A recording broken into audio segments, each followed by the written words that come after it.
لي صدري ويسر لي أمري واحلل عقدة من لساني يفقه قولي. اللهم أخرجني من ظلمات الوهم وأكرمني بالنور الفهم. اللهم افتح علينا باب رحمتك وانشر علينا خزائن علومك برحمتك يا أرحم الراحمين. السلام عليكم جميعا. I pray you're all well, inshallah. Once again, my name is Farhan Ali. Today we'll be going through verse 3 of Surah Al-Anfal, inshallah. And this will conclude the 5 traits being described as having a sort of special connection to the mu'minun in verses 2 and 3 of the surah, inshallah.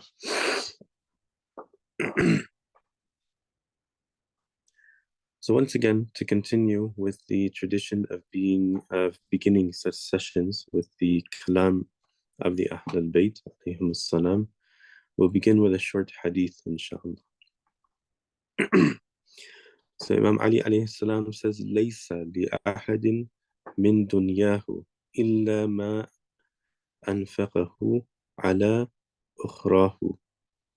A person's dunya basically holds no benefit for them except in that which he spends for his akhir. Inshallah, we'll be looking at this concept of infaq today, and the word here anfaqahu, anfaqa, is from the same root, nun, fa, and qaf, as infaq. So this hadith, like the one we mentioned in our first session with you, the first set of the 3 that I've been with you, is from Ghurarul Hikam wa Durarul Kalim. It's in volume 1 and on page 560. So just to recap, basically what we went through in the previous 2 sessions, we went through verse number 2 of Surah Al-Anfal. إنما المؤمنون الذين إذا ذكر الله وجلت قلوبهم وإذا تليت عليهم آياته زادتهم إيمانا وعلى ربهم يتوكلون. Certainly, I'll just mention a brief translation. We went into more details. Certainly, the believers are only those whose hearts tremble with awe whenever Allah is mentioned, and when His verses are recited to them or upon them. They increase their faith, and upon their Lord do they rely. So here, we've gone through 3 of the 5 conditions of being a mu'min, or basically conditions that are mentioned in these 2 verses, which necessitates being a mu'min, and also being a mu'min necessitates having these conditions. It's a 2-way sort of necessitation. The first being upon witnessing the dhikr of Allah subhanahu wa ta'ala, one's heart becomes so full of awe that it causes him to tremble. The second, whenever his verses are recited upon them, he doesn't just hear them, it's not just a recitation, he ponders upon them and increases in faith. And 3, being one who has tawakkul in Allah subhanahu wa ta'ala, meaning to place trust in Him, and as a result of that trust, to depend and rely on Him, inshallah. So let's start with today's content, inshallah. We'll be going through verse number 3 of the same surah, Surah Al-Anfal, and mentioning the 2 remaining conditions that we haven't mentioned yet. الذين يقيمون الصلاة ومما رزقناهم ينفقون. The ones who establish prayer and spend out of what we have provided them. So الذين, which we had before as well, in the previous verse, is translated as those who. Again, this is referred to the mu'minun.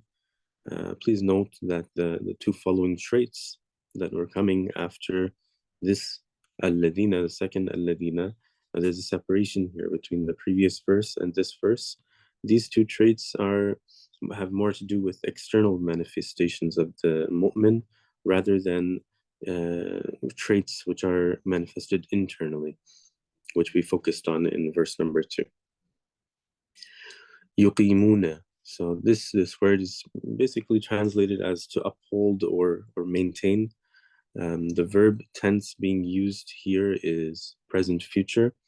Hence, it is implying something constantly being upheld to the extent that it is considered to be sort of established.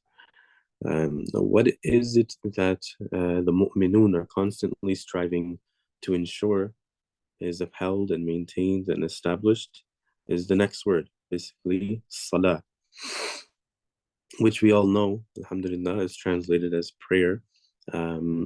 Pre-Islam, this word was used in a more sort of general sense of supplication, of in just meaning dua. It was basically a synonym for dua.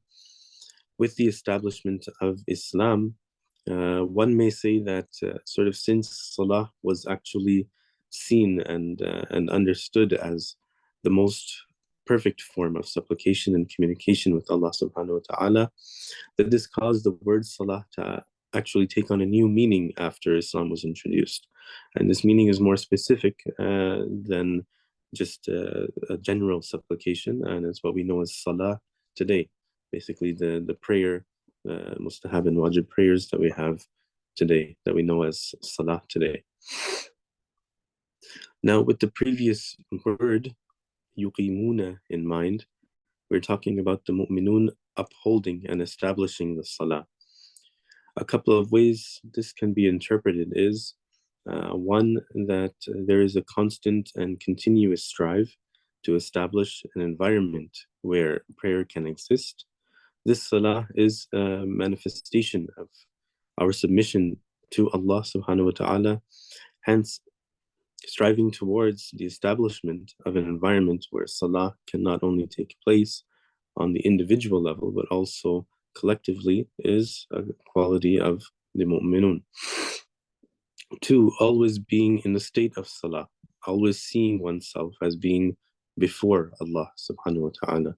So rather than the ritual sort of understanding limited to the prayer mat, sort of constantly and continuously manifesting the previously mentioned three inner traits, which results in sort of taqwa, a God cognizant piety, as we mentioned as a translation for it last week.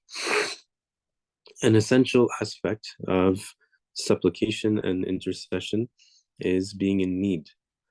One who is pious and always cognizant of his Lord will better understand the relationship he has with him, that we are needy with respect to him, that essentially everything is from him, and all we really truly have for ourselves is basically our neediness and our reliance on him.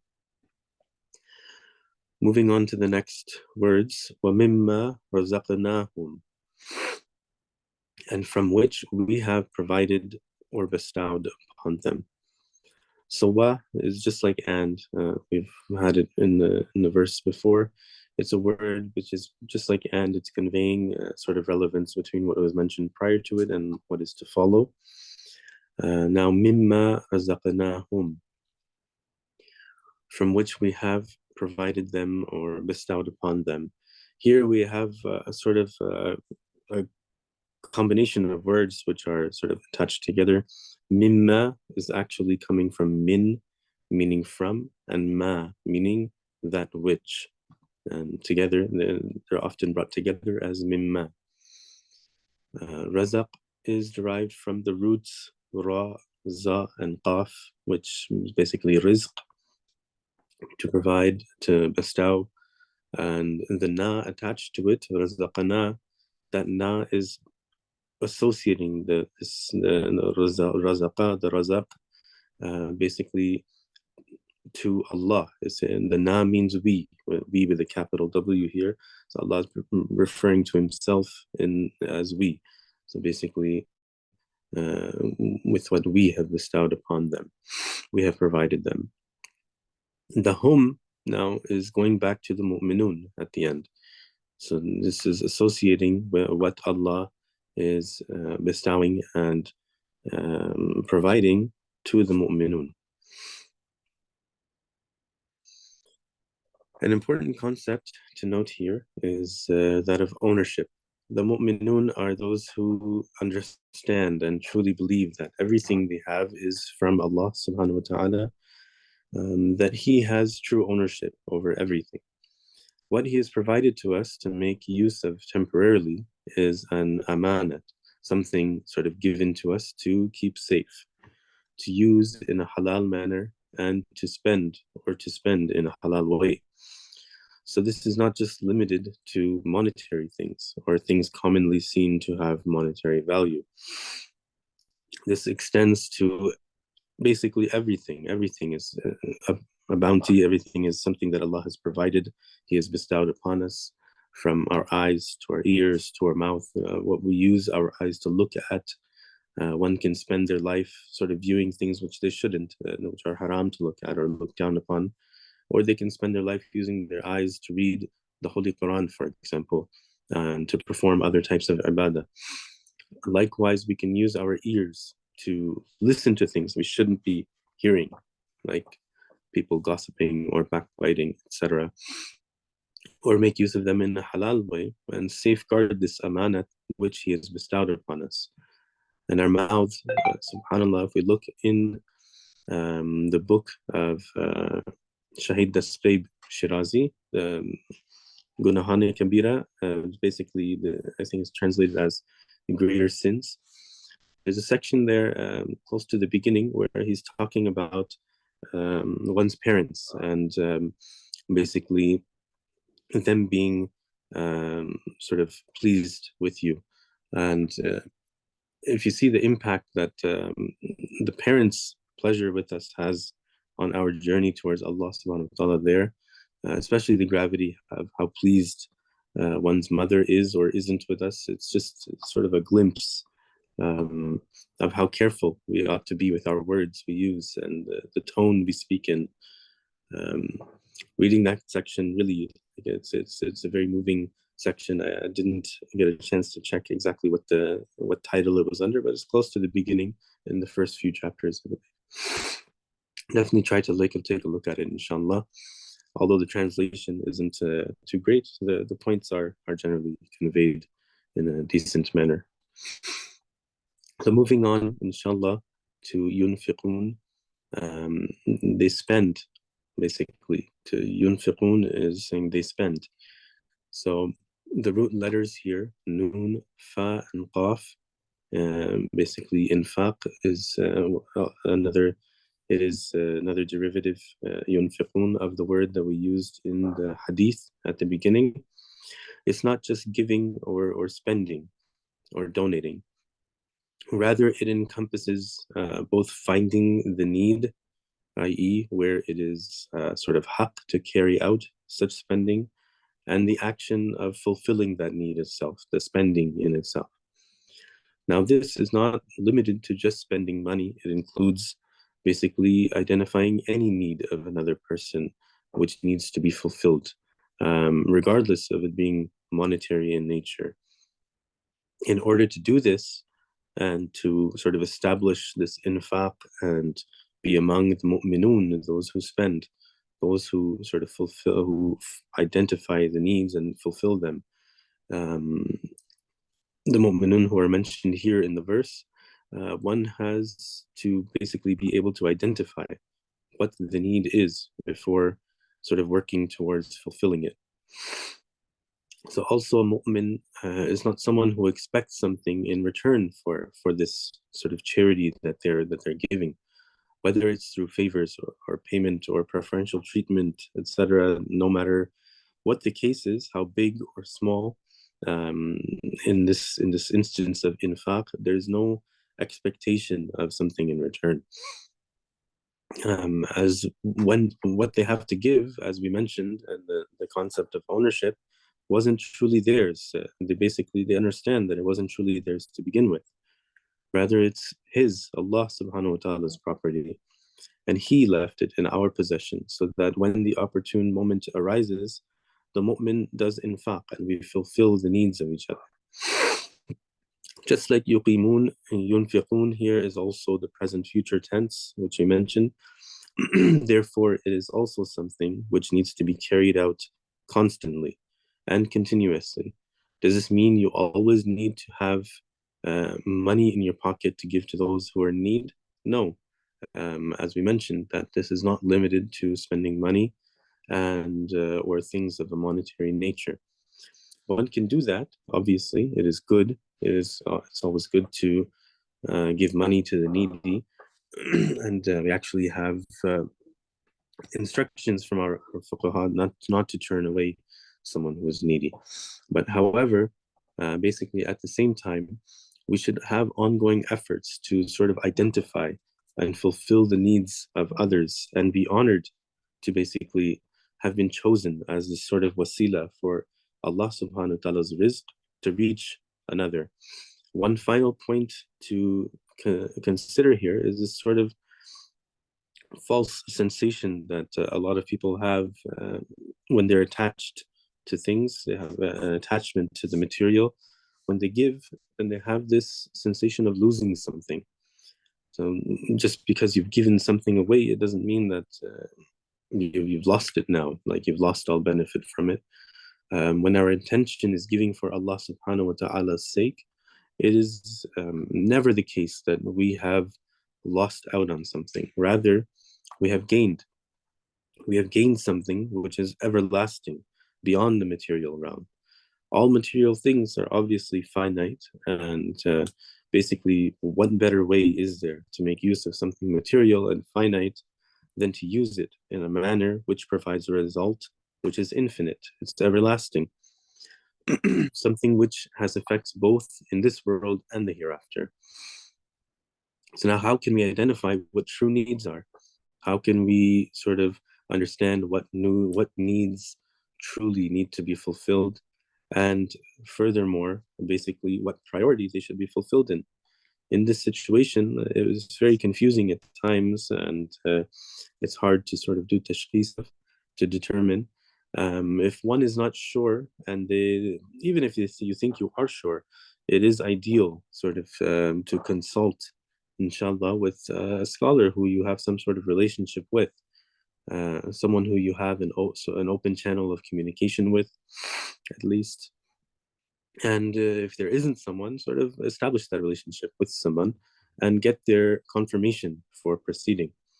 Although we may correctly identify such needs, there's always a chance of something holding a greater priority over another than we are unaware of, that we are basically unaware of the priority between these two things, or there could actually be things that we haven't even thought of, which require a more immediate attention. So inshallah, just to sort of review what we went through today,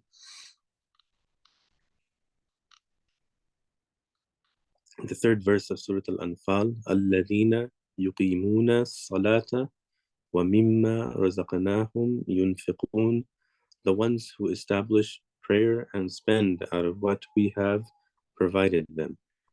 Now, I'm going to, inshallah, ask you a few questions before I pass it on.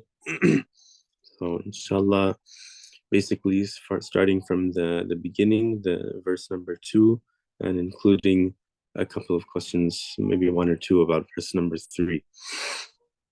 So, why is it that Allah subhanahu wa ta'ala brings emphasis at the beginning of verse number 2 before the word mu'minun? He brings something there for emphasis, innama.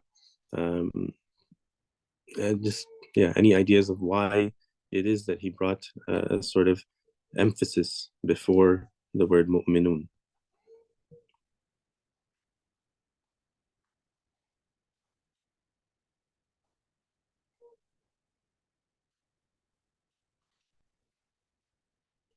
So if the question wasn't clear, basically I'm asking why Allah subhanahu wa ta'ala brought emphasis before the word mu'minun at the beginning of verse number 2 of Surah Al-Anfal. Assalamu alaikum.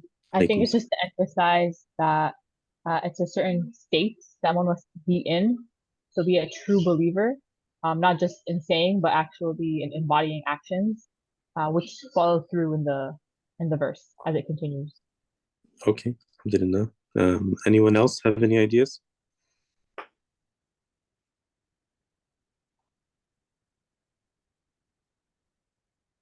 So basically here, like the sister said, yeah, it's this place, a sort of special connection between the five traits which are going to be mentioned in the verses and the mu'minun, inshallah.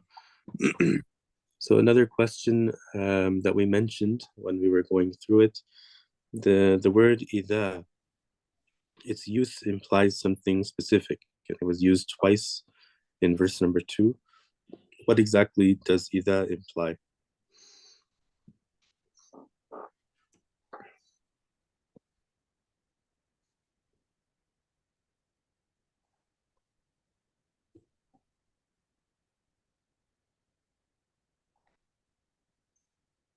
So idha, which somebody did answer last time in the chat. Oh, someone is sorry. I'm using a tablet for Zoom, and I didn't see the chat coming up.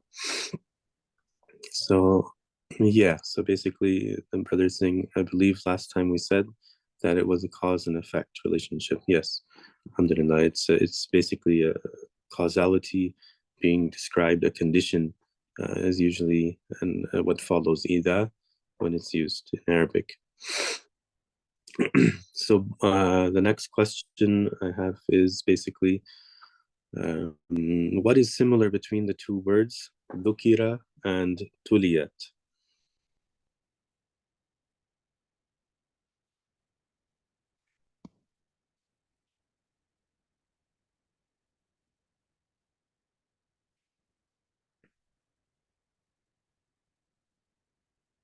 So dhukira and tuliyat we mentioned basically when we were explaining them that the similarity between these two words is that they're both being used in the passive form of the past tense of the verb.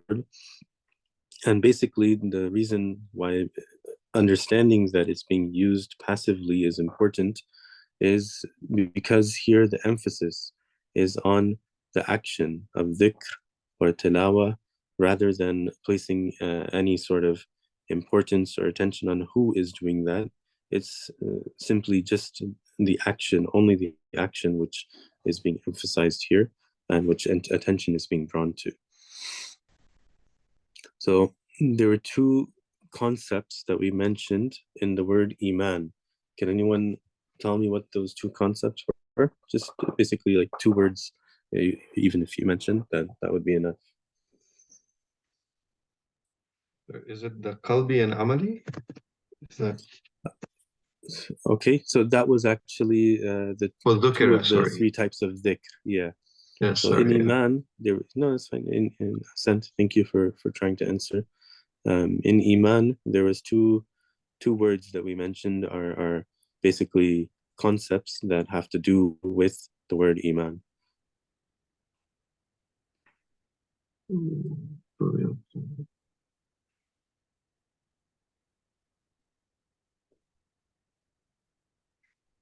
So the root iman comes from amana, alif, mim, nun, which basically means to be safe, safety, and iman means it also implies we're talking about faith. It's the same root of mu'min, mu'minun that we've been talking about. So the two concepts contained in the word iman that we mentioned were safety and faith. Now, on that same topic, because we talked about iman quite a bit last week, can anyone sort of describe the link between safety and faith?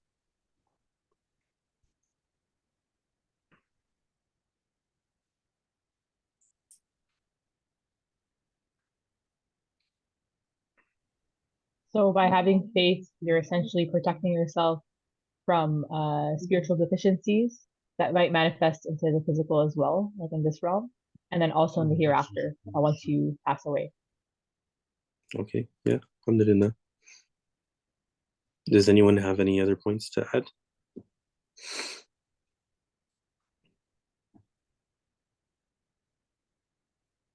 So yeah, basically, like the sister said, the iman is basically it constitutes a sort of maintenance and preservation of our faith. You're keeping your faith safe as long as we are sort of nurturing and nourishing our iman through acts like pondering on his signs, like it was mentioned in the verse.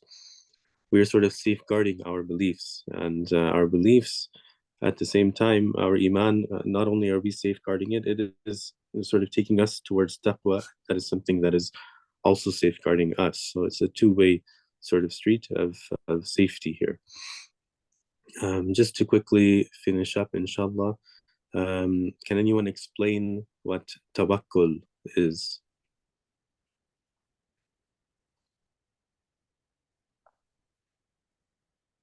Again, just to sort of give Is a is yeah, is it trust or again an aspect of yeah, faith or your to in trust Allah you.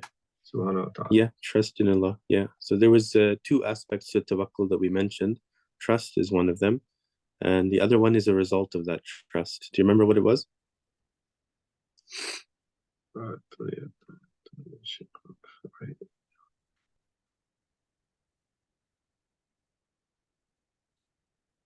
Basically, to depend on Allah subhanahu wa ta'ala as a result of the trust that you place in Him. So you don't just trust Him, you also like actually and actively depend on Him as well. So moving on to one or two questions about today's verses.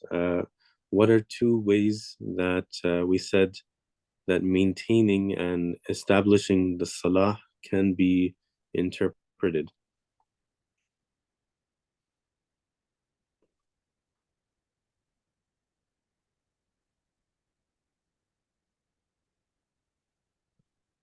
So not only praying, but also establishing or the continuous effort to establish an environment where Salah can be continued or propagated. Okay, yeah, that's one of them. Does anyone remember the second one?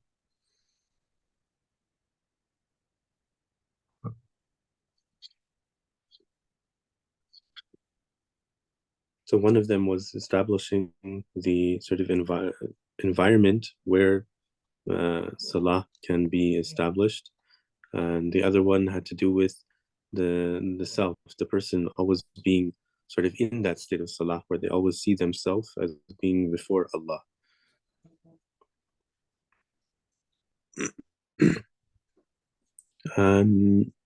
What?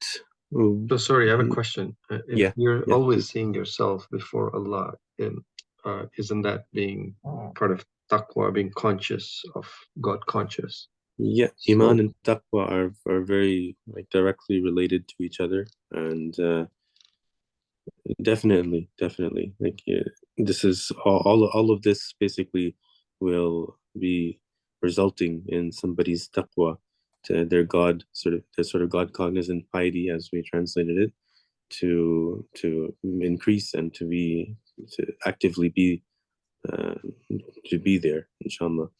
mhm. Yeah. And yeah, inshallah. So Sayyid Kamal is online, and inshallah he'll be taking over. And that sort of concludes verse 2 and 3 of Surah Al-Anfal and our time together. Inshallah, please forgive me for any shortcomings, inshallah. And let's sort of end with a Fatiha for all of our marhumin, especially Sayyid Jafri, preceded by salawat, inshallah. اللهم صل على محمد وآل محمد.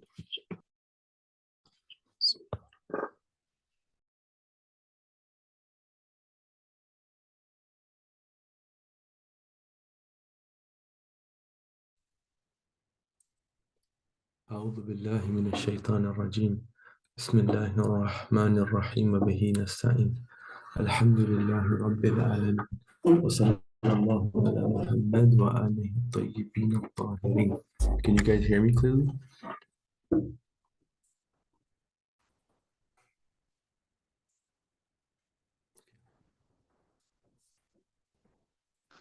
Yes, sir.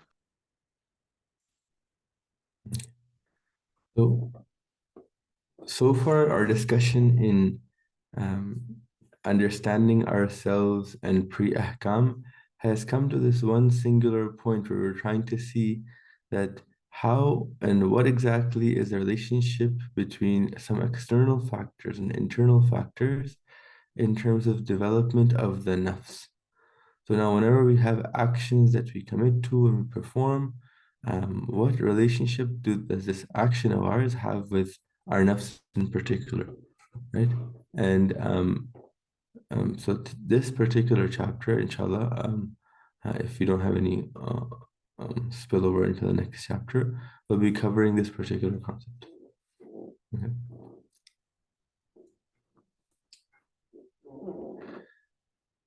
So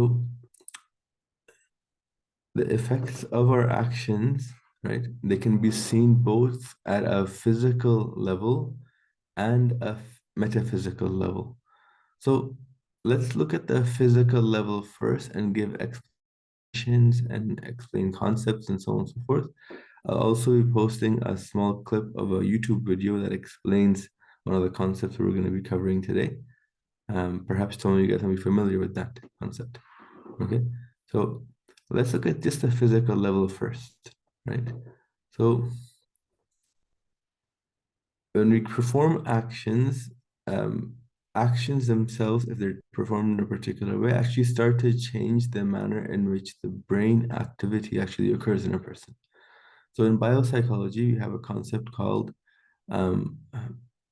neuroplasticity, as well as the phenomenon of mirror neurons. We're going to discuss these two things right now and explain how they work and how they link to actually the development of the brain's activity in relationship to the actions you perform and commit. Right? So we'll look at the physical aspect first, and then we'll take a jump from the physical aspect and explain some things about the metaphysical relationships as well. Okay. So neuroplasticity and mirror neurons are the thing we're going to use. So for example, if you see a person who practices throwing a free throw in basketball at the start of their journey in sport, right? They might not be very good at throwing this ball in that hoop, but as they repeat this particular action, as they perfect this action, really, right? What's happening is their capacity, their brain activity regarding how the movement of their hand should be and how the movement of their eye should be and the feet should be and so on and so forth in achieving what they're trying to achieve, which is the ball going through the hoop, right? Those pathways start to get created. So if you're actually somebody who brushes your teeth with the right hand every single day and you just decide to change now and start brushing your teeth with the left hand now every day, with the extra added coordination that's required for that task, right? That has a direct impact and effect on how the brain pathways for the neurological activities on your mind or your brain rather, right? How those start to change and form. Why is this important? Well, our actions are directly changing the way in which that our brain activity, so it's in the way which we basically, so our actions develop are those brain activities within our mind, which changes the excellence that we have towards that particular action. So in the example of the basketball being thrown, the person kept practicing and it changed the way the brain activity was working, right? And slowly his capacity to be more nuanced in controlling his hands and his body, such that now the ball could go into the hoop, not just once or twice, but multiple times. When he was shooting 10 shots now, at the end of his career, perhaps out of 10 shots, 9 shots were going in, right? So a more nuanced capacity to control his physical body, the motor functions, was now being created, and this was done again as a response to the physical action that he was doing, of throwing free throws regularly every day and practicing and so on and so forth. But here's a little bit about neuroplasticity. Now, the second concept that we have to consider today is called mirror neurons, right? Now, I'll share a video regarding this. So we covered these concepts in my master's for biopsychology. So I will share some of these. I'll share the video regarding this. It's quite interesting and it's something that not everybody else is familiar with. It's a new thing in the biopsychological world, quote unquote, on the new, right? I'll explain this concept and we'll go further into something much more important, which is the metaphysical relationships between our actions and our nafs. Right now, we're just trying to explain that even at the physical level, there is a significant relationship between the actions we perform and our physical composition, including our brain and the neurological pathways, right? And then we're going to take one step further and show that, look, not only is this particular relationship true for the brain, but rather your actions end up changing the metaphysical aspect of you too, which is your nafs, right? Your actual self, your real self, if you will, right? The second concept which we must consider is mirror neurons. So the activities of these neurons is very, so when we see something being performed, right? If you were to study the way that the brain functions work while we're seeing somebody smiling, or let's say, right?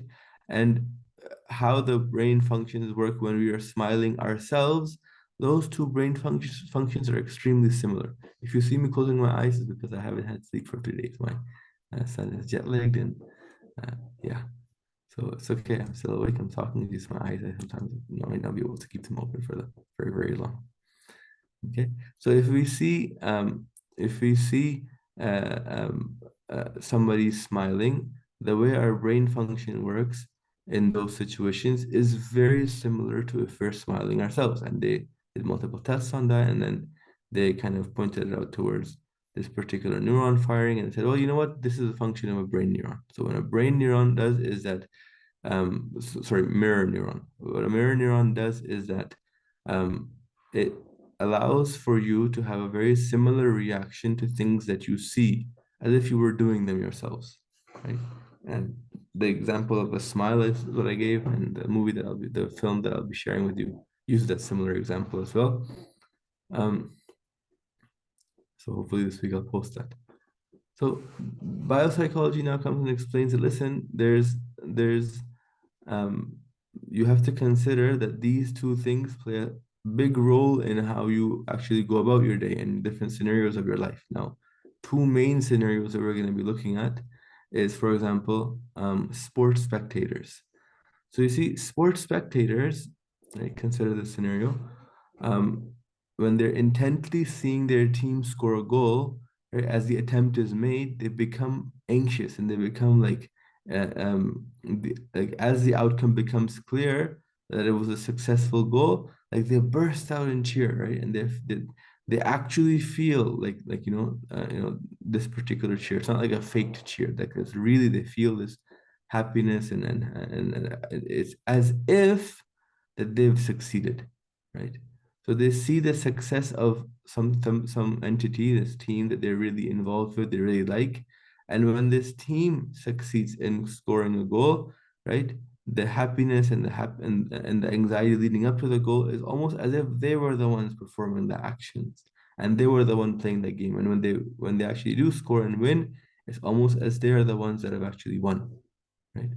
So this is one scenario where like mirror neurons come in and, well, what you're seeing exhibit a very similar reaction in your mind, in your brain rather, right? As if you were doing that particular action, right?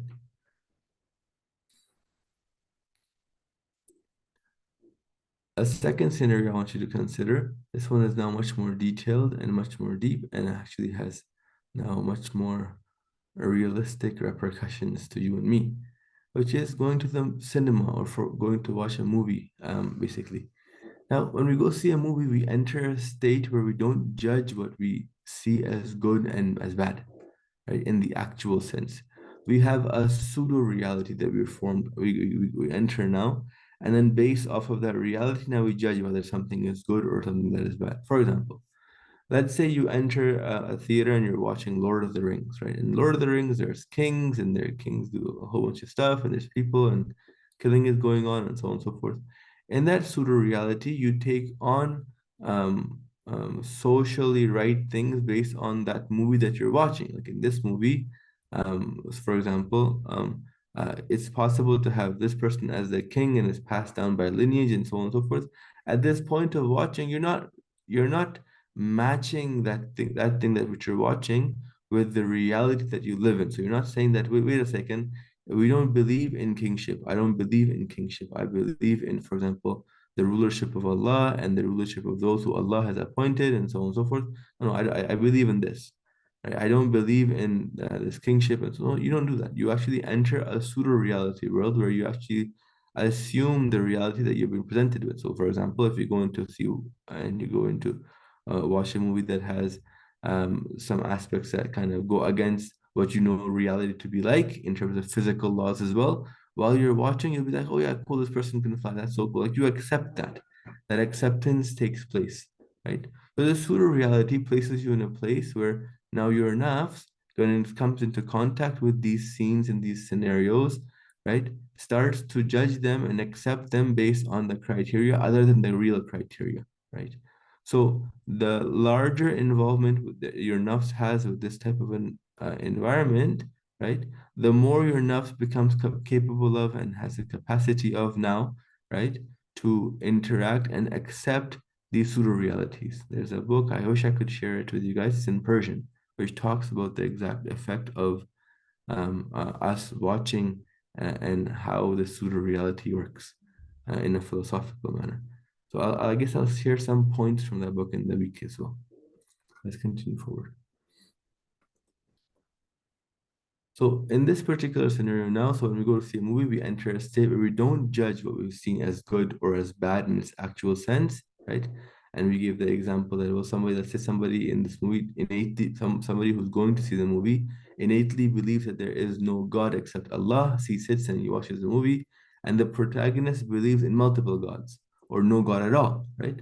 Yet the spectator person who is a Muslim, who is a muwahhid, he enters a state where they accept actions from a point of view of the one who's in the movie. Okay, so if they use magic, then the spectator accepts that as a valid thing, right? That this is something that can happen, and just go ahead and it treats it as if it's normal, right? The sense of empathy that a person has also falls in line with the reality, the pseudo reality that's created in the movie environment. What's the name? So somebody just asked me what's the name. So can somebody tell me what's the name of what? Like, what do you mean? What's the name? Have I lost you guys? Okay. There was a person, his name was Shahid Chamran.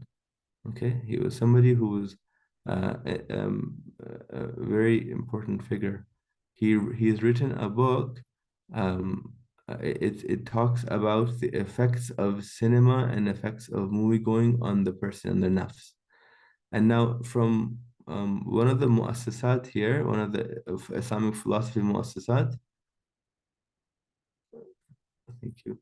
One of the Islamic philosophy muassasat, as a teacher who has worked on this particular concept, and he's come up with certain articles and courses regarding the interaction of the nafs and how these pseudo situations and scenarios affect us, right? And he's extended to the point that in online, sometimes we have a pseudo presence, meaning that in person, I would never swear, I would never say bad things, and I would never act a certain way. But when I find myself online, I'll start acting in a completely different persona. So I'll take on a pseudo persona to myself, where certain things that um, um, if I was in real life and it was just me, I'm a muwahhid, I pray and so on and so forth. But then online, I take on this completely different entity. And then the more I interact with the pseudo persona, the more it ends up becoming that persona for me in that environment, right? And then going against that, then I'm explaining to you guys the whole concepts now. So I guess take it as this. I'm translating large portions into English for you now, paraphrasing as well. So the more you interact with that environment, the more you interact with that state. So the more I'm online, for example, and I'm now the swearing or using or watching some things that I shouldn't be, and so on and so forth. The more that pseudo persona takes over my person in that environment, the more I become normalized to that in that environment. Even though in my real life, I might be somebody who considers myself to be a muwahhid, prays Quran, doesn't swear, doesn't like to be seen as somebody who's against the deen. But if in this pseudo environment, I've interacted enough in a certain particular way, and unfortunately that thing becomes my norm there. and swearing becomes as normal to me there as you know, as for example, smiling might be outside of that environment, right? That's something that's really interesting, and unfortunately, with the large levels of social media consumption and virtual existences that we have, um, it's possible that teenagers, young people, adults as well, can experience this themselves too, that they actually are sometimes two very different people when they're interacting, depending on how they're interacting, if they're interacting online or if they're interacting in person. Okay. By the way, just for your information, this goes further into saying that even the language in which you interact with also has a slight difference in your person too, and how at what, for example, I learned Persian with an aim and with the focus on academia. So when I speak Persian and when I think in Persian and when I'm writing in Persian, that which comes out is very academic in nature. That's because the mode in which this language was learned was in this particular way, right? So people who learn languages, let's say from watching movies and learn languages from other sources, well, that's significant, that the source in which and the mode in which you took that language in and you interacted with that particular language, right, does tinge the capacity, both in terms of the words that you're taking in, as well as the methodological construct of your mind while you're using that particular language, once you become proficient in. So once you go beyond the stage of translating. So you're not, once you're just thinking in the language and being in that language, and that persona of yours that learn that language, well, it might be slightly different from one language to another and so on and so forth. And if you know multiple languages, think about this and experience this for yourself and see if it holds true for you or not. Perhaps not. Perhaps you learn both languages as a mother tongue, and in that case, perhaps that mode of learning doesn't necessarily affect you. Okay, so let's go forward.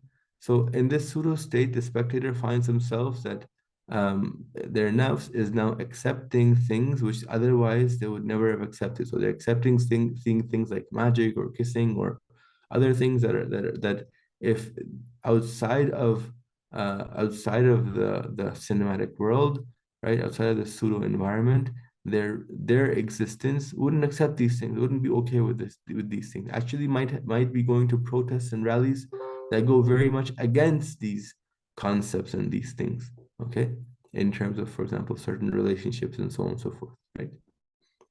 But in this pseudo reality, in this pseudo world, they'll easily accept it as something that isn't necessarily a big issue for them, right? So in this pseudo reality, right, they accept they even accept the authority or the velaya really of certain cinematic heroes, right? A problem happens, X person or Y person or X man or Y man is gonna come and save the day, and the dependency on that person to save the scenario, and he's the ruler of this particular scenario, and so on and so forth might start to come, right? Now, here I'd like to open up and see that what we talked about with mirror neurons and how basically your brain, when it sees something, that activity in the brain activity at the very least, in terms of you seeing something and as opposed to you doing something, is very similar in nature, right? Come bring that into this area of now looking at today's music content and now the plethora of haram content that's present online, inclusive of pornography, for example, right? If a person, and not the istilahi word, I'm talking about anything that elicits a desired, the desire faculty to come out and express itself and crave that particular video or that particular sound or that particular thing, right?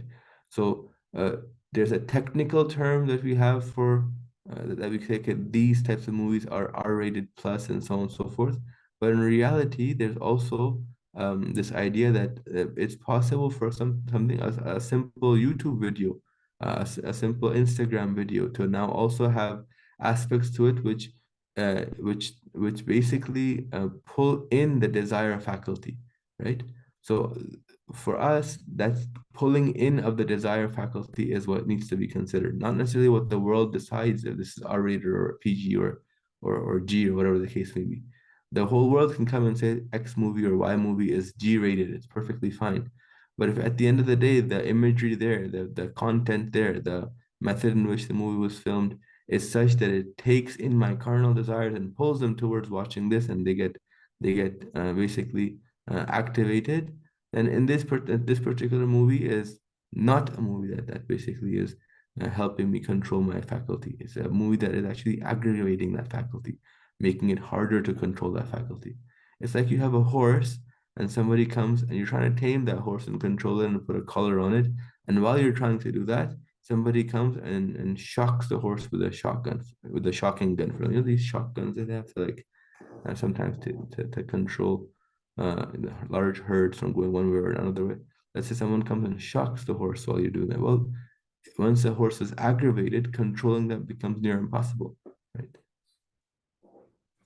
So I'll share then again now online with you. So lots of things I'm sharing. Ayatollah Sistani's answer when he was asked, is it permissible to watch TV and cinematic movies? He responds and says, if these include lack of clothing in Islamic prohibited actions, watching these with shahwat, which this desire faculty to be engaged, is haram. But he doesn't stop there because technically he answered the question here, right? He doesn't stop. He goes further. He says, and watching these without shahwat is due to ihtiyat wajib, not allowed. Right? He goes further than that. He said like this particular concept is a real concept. Now, what we're prescribing here and preaching here is not that we don't watch anything, don't watch any movies, don't go to YouTube, and don't go to any social media. No, we're trying to express and explain that, listen, when you're going to these places, right, it's very similar to when you're eating food. It has a direct impact on your person. It's like when you go to a superstore to purchase your groceries, right? You don't just pick based off of that which you prefer and you like, right? Alhamdulillah, in the West, we've developed and gotten the custom of making sure we check the ingredients before we take things and put it into our cart, no matter how nice we think it might look like, right? So something might look very beautiful and nice, and you might be like, wow, I really want to try that. But if we have a slightest doubt, we check the ingredients on it and see, is it something that has something haram in it or not? And lo and behold, if it has something that's haram in it, then we don't put it in our cart. We put it outside, even though in the apparent sense we're very attracted to it, we really like it. All that stuff is true. So this similar type of awakeness, alertness that we have in physical consumption of food, right? Sometimes doesn't get translated to non-physical, so the visual consumption of food. Because at the end of the day, that visual consumption also has this tag on it that is the ingredients that are making this visual chocolate bar, this YouTube video, and so on and so forth. Are they halal or are they haram? Is there anything that's something that is supposed to be consuming or not consuming, and so on and so forth, right? So the hope is that we encourage within ourselves a very similar sieve that we have when we go towards buying foods or going to restaurants in the West. That when we're interacting with social media and when we're interacting with movies, which predominantly are like going shopping in a supermarket in the West, because it's completely mixed with halal and haram, right? Right beside one and the other, you can have a halal thing, and right beside that, you can have a haram thing, right? And the labeling that the store puts in has almost no value for you. The store could say, this is great, but it has no value for you. It might not really be great. You might not put any other great things that they label in their store as great or awesome or really good for you in your cart, because it might have gelatin in it or something else that might be haram, and so on and so forth. So the concept of today that we're trying to work on is understand really the background of what's going on when we consume visual consumables, right? And how it affects our brain. Now, the next part, we're going to look at how it affects our nafs, right? We kind of touched on that a little bit as well. And then now create for ourselves the importance of having a sieve, a filter, right? In terms of what we consume, right? In a very similar way to how we have a filter towards food, making sure that filter for us is exactly as important as our filter when we go to the superstore and we're trying to see if we should buy this particular thing or that particular food, right? So having a filter with the same importance as the one that we already have for food, right? And B, right, understanding that it's okay to want to watch something, but understand that if it doesn't go by that particular filter, just like how a chocolate bar, if it was something that you really wanted to eat, but you found out it had some aspects of animal fat in it that were haram for you to consume, you'd put it back. In a very similar manner, you put back those movies and videos too when you don't consume them, right? So now developing now within your intellect the capacity to do this, right? So slowly, slowly, what this will do is take you out of those pseudo environments, right? So pseudo capacities, which are significantly different from your real personality. In reality, in the outside world, non-virtual world, you're somebody who's a muwahhid, who's a believer, who loves Allah subhanahu wa ta'ala, who's following the deen, who's dedicated to this deen, right? Everything from how you dress to how you eat to how you pray and to how you perform your actions and how you treat your family, right, is centered and originating from this concept of Tawheed, right? Allah subhanahu wa ta'ala is an existent being, is somebody who is who you are absolutely involved with and understand your dependence on in the real life. So now, when we are more careful and create this sieve for ourselves in the social level, social media level, virtual existences, we're now pulling ourselves slowly, slowly back from those pseudo environments that hinder our capacities as a Muslim to be a good Muslim outside of the virtual reality, because the effects carries on. Okay. Okay, so any questions here so far before we start the next portion? The next portion is going to be slightly long and then short. Okay. Any questions here so far? Any clarities that need to be given? As an example of application of this concept with murder, what you see, if one is in a work group chat where non-mahrams are making jokes with each other, doesn't mean that it should be avoided if you don't want your brain to accept this normal. Okay, so it's true that, so we have this concept, right? That the more when you surround yourself with a particular action, you start to normalize that action, and that the action doesn't have that great of an effect on you. So in a world where you had the capacity to say, I will take part in something and not take part in something, and that was the only factor decide, in terms of, your preference was the only thing that decided your actions, and you're sure you wouldn't get involved in workplaces that are run by non-Muslims, for example, because you just don't know if the cafeteria food and this food and that food will be halal or not. You don't know if you'll be asked to do a particular action for that job or something that will harm the ummah or not, and so on and so forth. There's lots of like in the ideal situation, a person would say, I'd rather work for myself. I wouldn't even work for somebody else. I'd have my own business and so on and so forth. That's true, right? But in the real world that we live in, we don't have the capacity to just say that. Not everybody can open a business. Not everybody can work in an environment and in a place where absolutely no haram things happen, right? So now here we have to now see with our intellect, understand the risk of these situations, these scenarios. So if we're working in a workplace, it doesn't depend on your intention. Yeah. So so I'll get to the intention portion in a bit, right? We have to, with our intellect now, assess that when we're interacting with these scenarios, understand that they do actually have an effect on me. So let's say if I'm in a 10 years from now, 10 years ago, right? If I was working in a place and that place wanted to have gender specific pronouns used, right? As at 15 years ago, 10 years ago, I'd say that's crazy, right? A person going through that would be like, well, wait a second, this 15 years ago, it was definitely not the norm to use gender specific pronouns. And somebody comes and they said they're this or that or whatever. I think I saw a pronoun called clown and clowness at one place. If somebody comes and say that, like the workplace would kind of be like, well, this doesn't work out. And working in that place, you'd find it weird too, right? But as things are becoming more as this concept is becoming more normalized in Canada, right? It's hard to find now a place that doesn't have that in your workplace, right?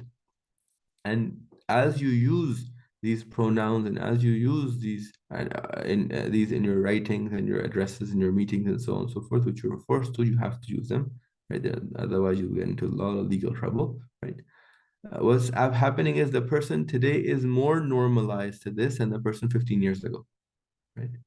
That person who interacts, whether inside the guy doesn't accept this, perhaps it doesn't, there's only two genders and so on and so forth, right? But the simple being around of this scenario normalizes the concept for you slightly, and if it hasn't done so, it might do so in the future, right? Accepting that people can have this and this is how the normal society is working and so on and so forth. Another example that immigrants might be more open to and understand better would be, for example, the idea that back when they were in their home native country of like their native Muslim country, right? Certain things like pork and alcohol, they were not common, and simply the idea of pork would be disgusting. It created disgust to them, right? Kissing a dog and holding a dog would be something that is like, unfathomable, something that's really weird. Like you would have to be sick in your mind to do that, right? Back in the native country. And now when a person moves now to the Western environment and he lives there, let's say they live in Canada, right? And if they've lived there for 20 years, 15 years, 30 years, and so on and so forth, right? That maybe even less in some cases, they start to normalize it. And now seeing alcohol and seeing people eat pork and seeing people hug and kiss their dogs and so on and so forth doesn't elicit the same response as it did for the person who, when they were in an environment that didn't necessarily, uh, allow for that type of a reaction or interaction with those items. Okay, so simply being in the presence of something does slowly change your perception of that thing.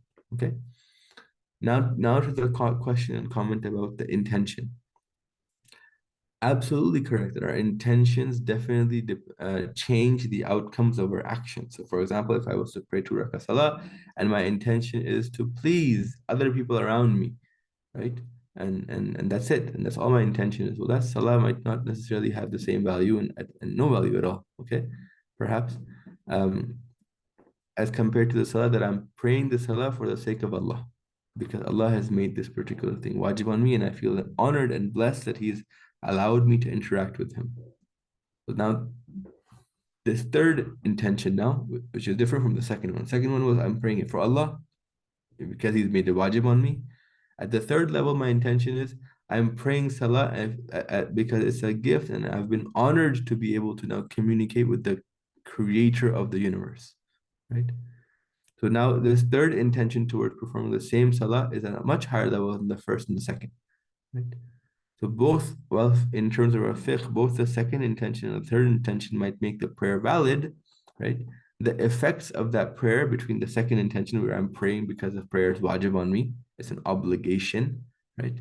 As opposed to the third intention where the third intention says the prayer is wajib on me and I'm blessed that I'm allowed to pray. Someone as low as me with the deficiencies that I have has been granted the capacity to now become an audience and communicate and speak to the creator of the world. And this is a blessing for me, really, right? That I've been allowed this particular audience. With this intention, if someone goes to pray, well, the effects of those prayers are entirely different, right? Okay. So let's go to the answer of let's go to answer this idea of the intention first, and we'll get to the marajing portion of it too. Okay.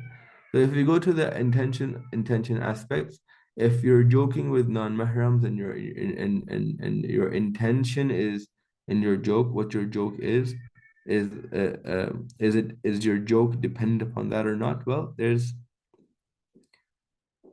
the actual action of now interacting with the non-mahram and joking with them, right?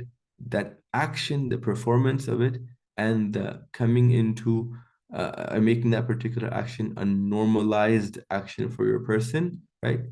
The simple repetition of that action does that for you. Your intention could be that, like, let's say, like somebody's holding a gun to my head, and that's why I have to make these jokes, right? But if someone was holding a gun to your head and you made these jokes 100 times, 500 times, 5,000 times, on the 6,000th time, I'm just exaggerating the numbers, right? that making of that particular joke might become slightly more normal for you, right? You're still having held at gunpoint and you're making that joke, but you as a person who was somebody who never spoke to any non-mahram before at all, right? You kept yourself, even you understood that even saying salam is makruh if there's no real need to say salam, right? And you kept that in that particular, let's say, area. Now, we're not right now saying what is right or what is wrong. I'm just giving you an example to explain the concept that you're talking about, okay? So if I was from that environment where I didn't say even salam to a non-mahram and kept in my own bubble, in my own person, in my own self, right? And then the gun was held to my head and said, okay, now you have to talk to your non-mahram. The first few times, very awkward, very awkward, very awkward. 5,000 times later, right? More normalized. So the simple occurrence of the action does normalize that occurrence of the action for you, okay? So coming back to now the effect of that particular action. So as I said, the intent behind the action does drastically change the effect. So one time you're talking to the non-mahram saying that I'm intentionally talking to the non-mahram because I want to go against, let's say your marja says that this is actually something that is makruh, not allowed, right? And you say, I actually believe that na'udhu Islam is wrong here, my marja is wrong here. Now I'm talking to this non-mahram with the intent of going against Islam itself and the marja's opinion itself here, right? This particular talking and joking with the non-mahram, the effect it will have on your person, whoa boy, good luck. Right? It's like a nuclear bomb. You're going to war with God, basically, right? As opposed to, right, you're not intentfully going against Allah subhanahu wa ta'ala, or you're not intentfully, you're saying, I'm just leading a normal, casual conversation between my coworkers, right? And that a certain level of interaction and talk is required. Otherwise, the work environment becomes too dry. I might lose my job if I'm making the work environment too dry, and so on and so forth. So within halal parameters, and that's for you to decide what the halal parameters are based on the recommendations and the ahkam that the maraji'in have placed for you, so your marja in particular, right? Based off of that, within the halal parameters, you decide, I'm going to start to socialize and joke and so on and so forth, while understanding that normalization might occur. The intention might be you're not doing it to go against Allah subhanahu wa ta'ala. Heck, if you understood that this action was against Allah or was makruh, even you wouldn't do it, right?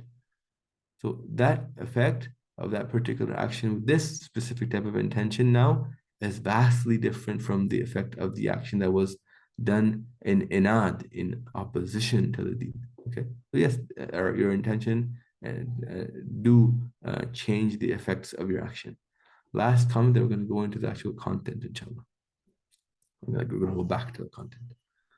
Okay, so intention to maintain friendliness as fellow brothers and sisters, maintenance of community bonds versus intentions to activate the desire. Okay, so intentions to make a friendly and friendly bond amongst fellow brothers and sisters and maintain community bonds also has to be done within line of, let's say Allah subhanahu wa ta'ala, has Allah allowed me to talk to the wives of my friend in a friendly manner and joke with them and so on and so forth, right?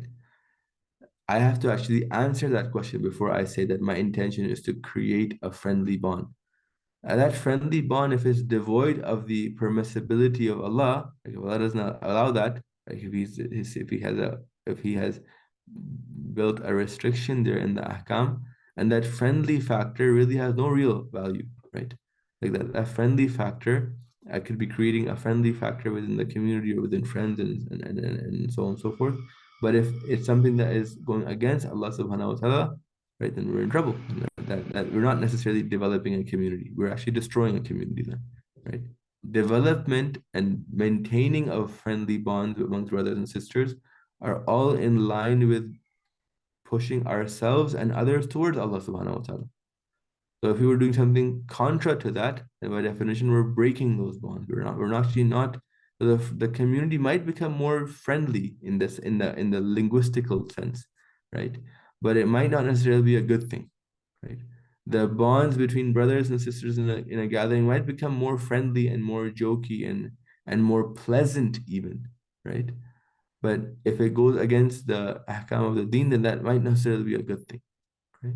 So here again, this is why it's important to go and actually figure out what are the social ahkam here present based on my maraji'in. When I enter a workplace, when I enter Husseiniya, when I enter a guest's house, what are the social etiquettes and social ahkam that are present? Sometimes the etiquettes are also important to consider and keep in our mind, right? For example, in our ahkam, eating donkey meat might be permissible, right? But not many of us might go to a restaurant and order donkey meat, right? So, simple permissibility of a particular thing, right, doesn't necessarily dictate how we consume that thing, right? In a very similar manner, simple permissibility of certain actions, right, isn't the only factor that we have to consider. So all I'm saying is we create for our persons this particular capacity.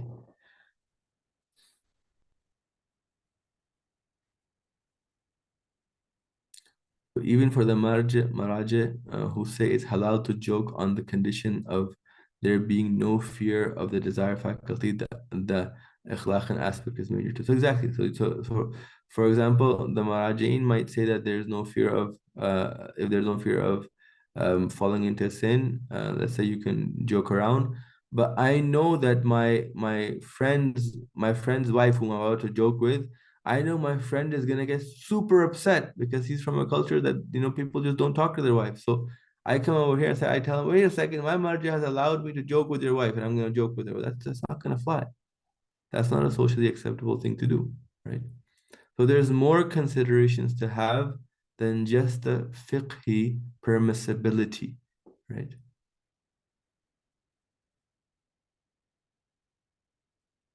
Yeah, read the room, read yourself as well. So, do I want this to basically go towards this type of action? Because when I do this, I'll become more normalized to it. Would I like this action repeated to me? Sometime before we get married, when we're in our single stages, we might be okay with, let's say, joking with the non-mahrams and talking to them in a certain way and so on and so forth. Like, let's say, take a sister, for example. She might be okay with talking or joking or texting a non-mahram, okay? But when she gets married, right, she doesn't want that reciprocated for her husband. Like, so she wouldn't want other girls or their sisters to talk to her husband or joke with her husband, right? So beforehand, she has to kind of be aware of her person too and see that, wait a second, like, is this something that ikhlaqan innate, am I somebody who would like this thing reciprocated to me? Is this something that is in line with my fitra or not? These considerations are very important. Okay. All right. So this topic itself can have a full unit and module on, but we're not going to go into, right? I was just trying to encourage conscientious thought and conscientious action and understanding how our action does actually change and mold our nafs, right? Not only our nafs, but rather even our brain or in the physical level. So action and our person are very intimately linked. Okay, let's go further. How are we doing for time? Do you have some time? I really wanted to cover this today. We're doing, I think I have about 12 minutes, correct?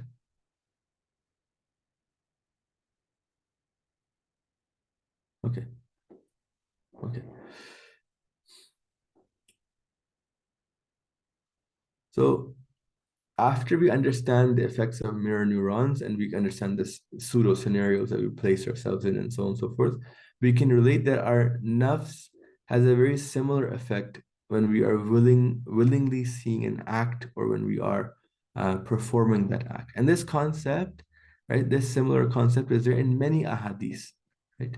So, for example, we see that we associate, so that Allah subhanahu wa ta'ala and the Ahl Bayt associate a very similar effect to the perpetrators and those who heard and agreed with the events of Karbala. So the perpetrators of Karbala, right, they are being said, a particular line, and those that actually heard and agreed with the events of Karbala, right, they are being said this at the very similar line. Okay, so consider this line from Ziyarat Ashura and Ziyarat Arba'in, for example. وَلَعَنَ اللَّهُ أُمَّةً سَمِعَتْ بِذَلِكَ فَرَضِيَتْ بِهِ. Right?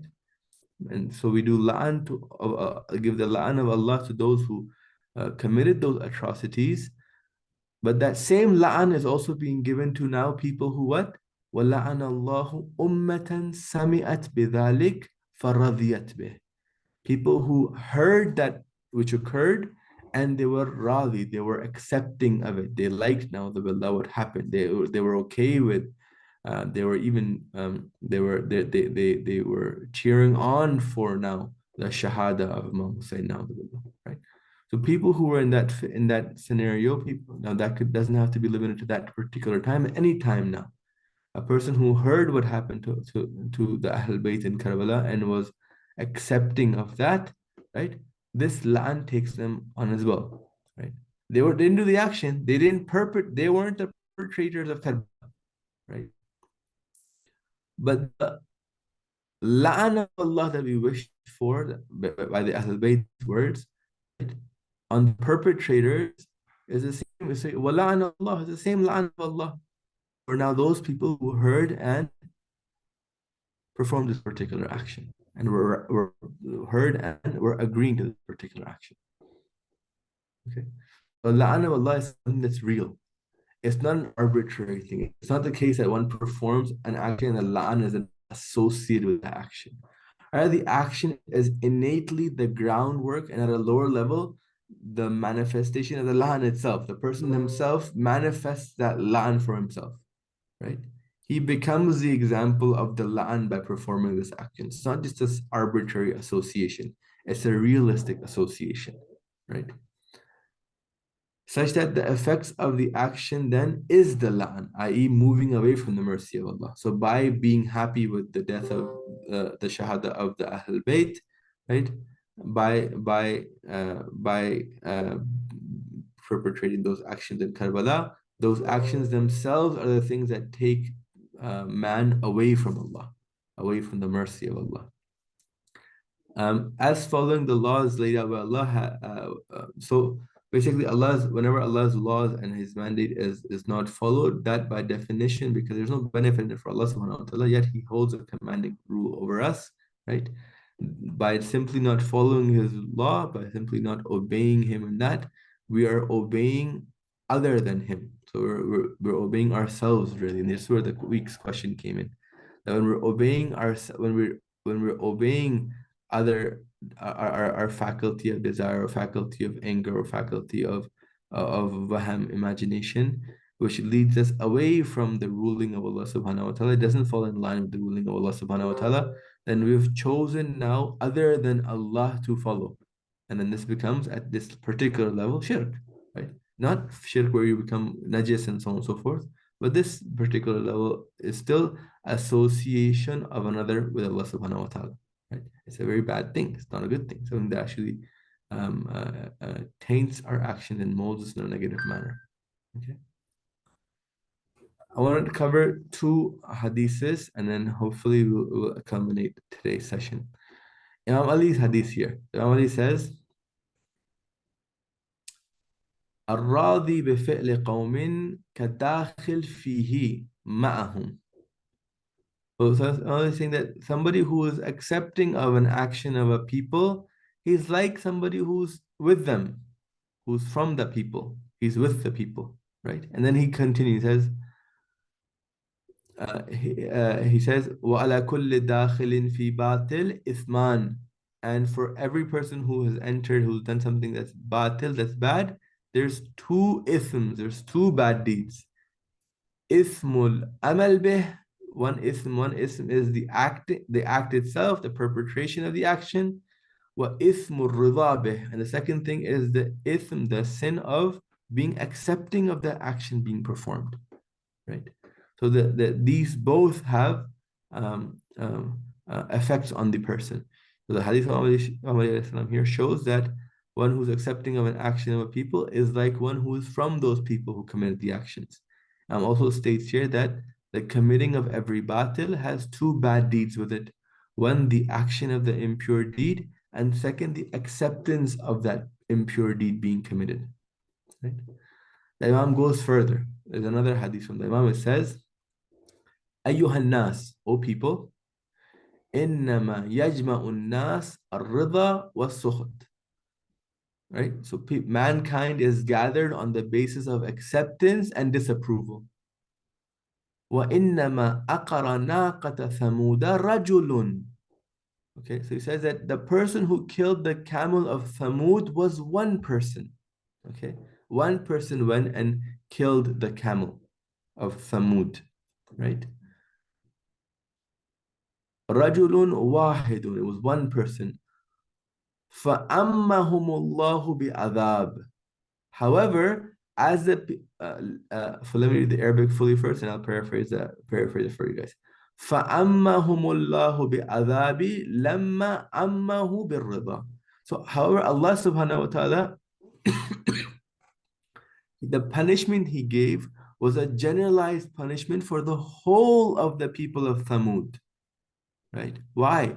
Because they were accepting of this action of the camel being killed. Right? So connect now these two ahadiths to the idea of that pseudo-reality that we talked about, right? The idea of the pseudo-reality that we place ourselves when we without any filter consume absolutely anything that comes on our YouTube feed or Instagram feed or any scene from any particular movie and so on and so forth, right?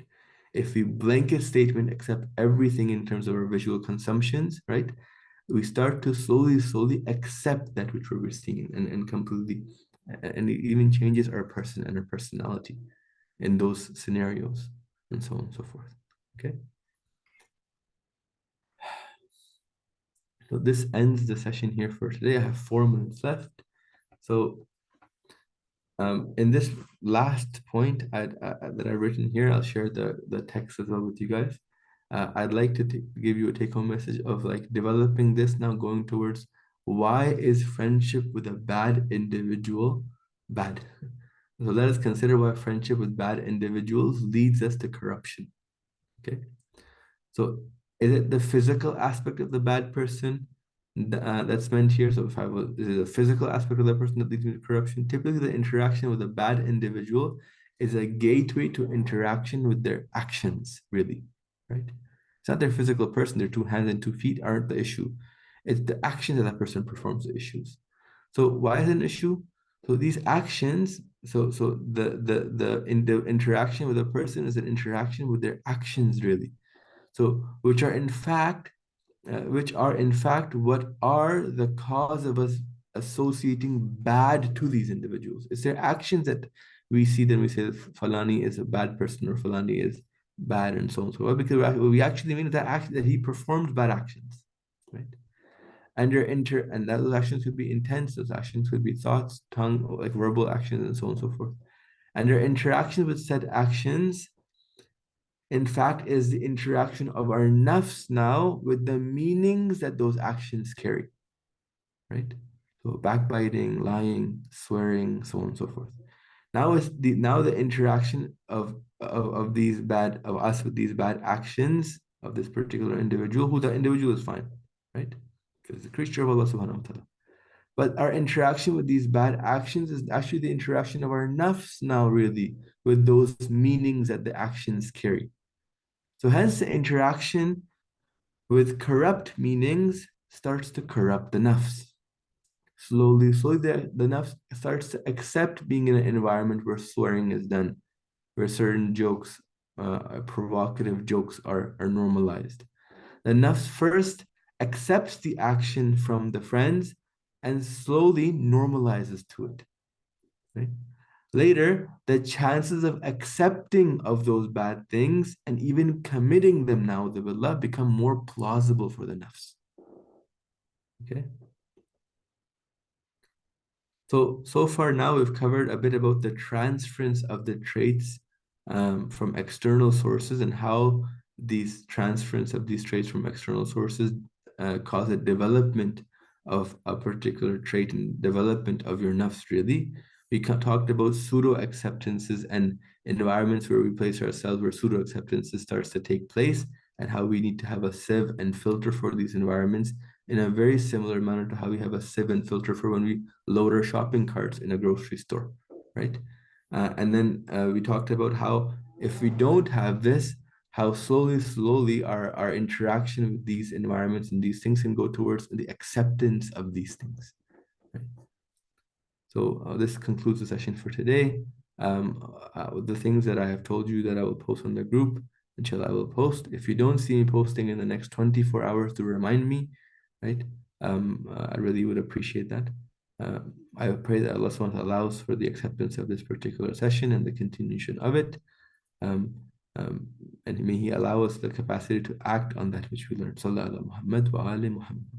Allahumma salli.